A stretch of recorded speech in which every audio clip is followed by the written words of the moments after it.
Feminists are fighting a losing battle. The outcome is inevitable. There is no reason for men to compromise with them, no benefit to be gained. Time is on our side. In her latest Washington Post column, Cathy Young argues that radical feminists are harming women with their attacks on men. Quote, "Male faults are stated as sweeping condemnations. Objecting to such generalizations is taken as a sign of complicity. Meanwhile, similar indictments of women would be considered grossly misogynistic. This gender antagonism does nothing to advance the unfinished business of equality. If anything, the fixation on men behaving badly is a distraction from more fundamental issues, such as changes in the workplace to promote work-life balance.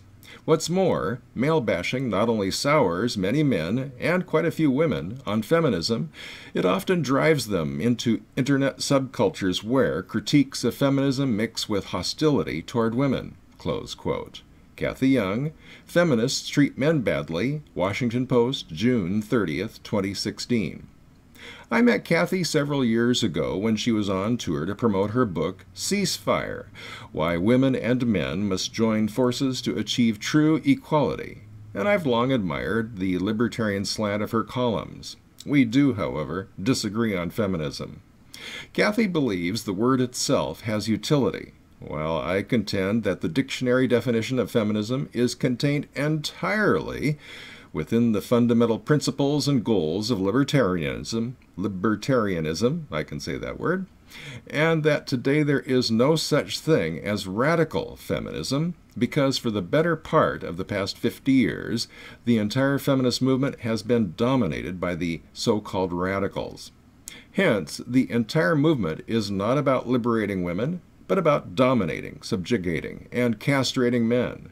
It's about unleashing the worst gynocentric vices to achieve a gynocracy, but one in which only right-thinking women are allowed to rule. 20 years ago, a men's rights movement briefly gained traction to counter these so-called radicals, but it was quickly beaten down by the mainstream media. I know this because I was at the center of it.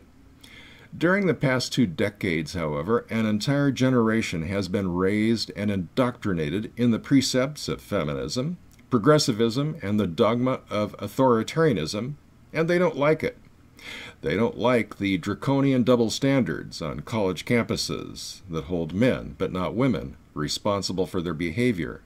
The double standards that promote the most protected and pampered generation of women in history to view themselves as victims and the disempowerment of innocent men as their due. This, as Cathy notes, has given rise to a new generation that is backlashing against the dominant mainstream culture. Quote, "It's not too far-fetched to see the pro-Donald Trump sentiment as fueled at least in part by a backlash against feminism.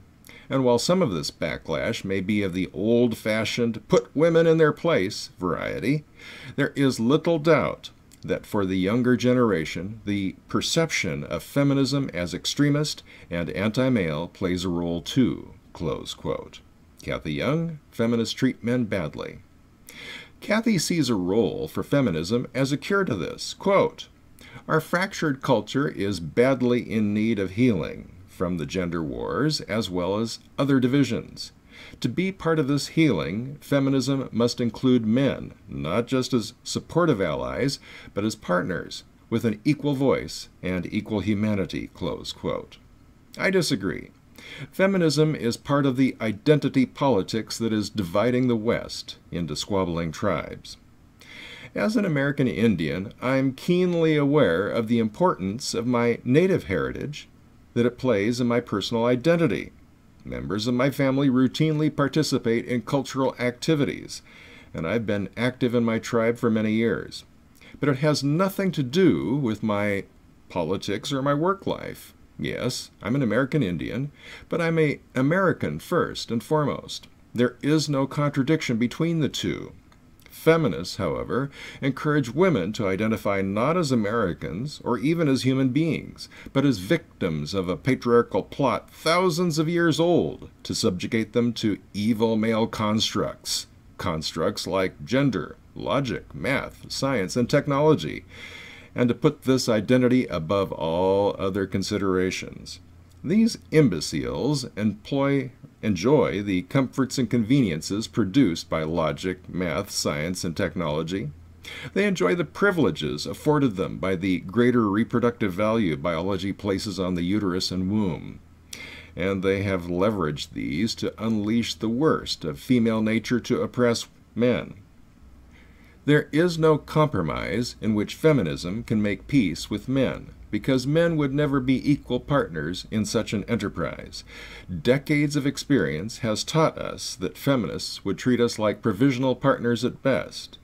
Men would be on probation, and any disagreement would be met with hostility and retaliation.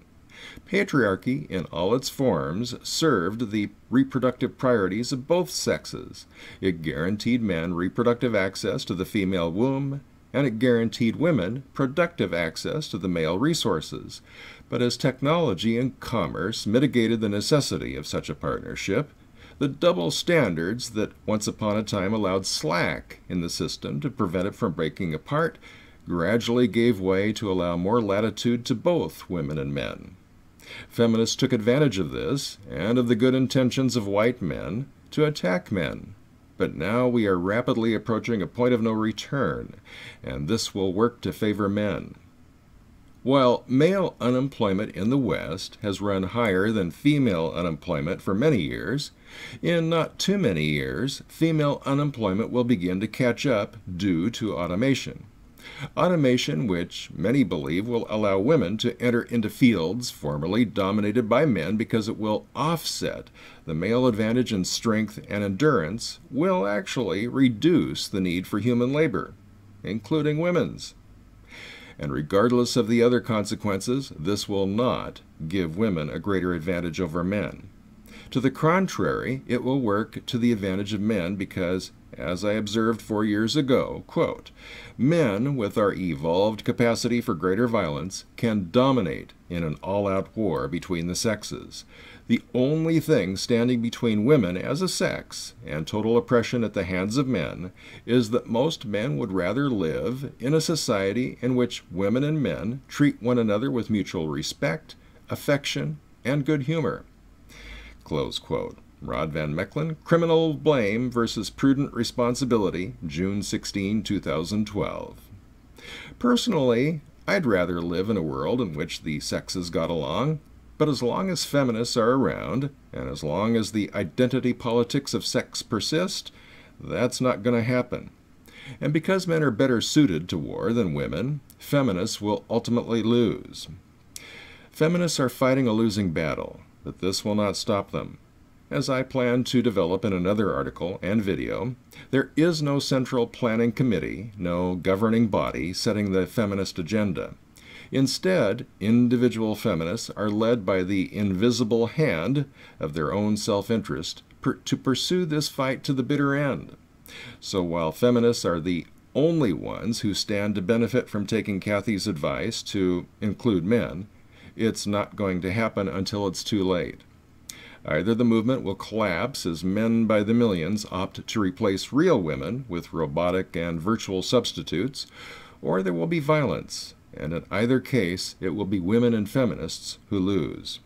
The peaceful alternative would be for women to rise up and, as Wade Balder wrote in his 1996 article, do the right thing. Quote, "It's time for women to stop being so self-indulgent by demanding special treatment from the government.